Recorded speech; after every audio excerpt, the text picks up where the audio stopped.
నమస్కారం, ఘంటారావానికి స్వాగతం. ముందుగా ప్రధాన అంశాలు. వైసీపీ హయాంలో జగనన్న కాలనీలో భారీగా అవినీతి, పేదలకు ఇల్లు నిర్మిస్తామంటూ దోచేశారన్న పెమ్మసాని.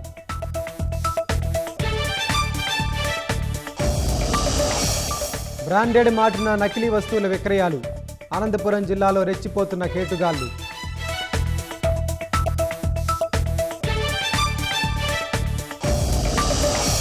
బీజేపీ రాష్ట్ర అధ్యక్ష ఎన్నికకు నోటిఫికేషన్ విడుదల, 3 రోజుల్లో ప్రక్రియ పూర్తి చేయాలని అధిష్టానం నిర్ణయం.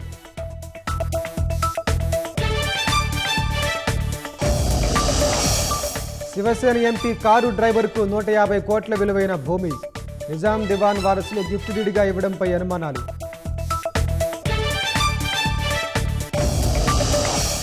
ఇరాన్లో అగ్రశ్రేణి సైనికాధికారులు శాస్త్రవేత్తల అంత్యక్రియలు, అమెరికా ఇజ్రాయెల్కు వ్యతిరేకంగా పౌరుల నినాదాలు.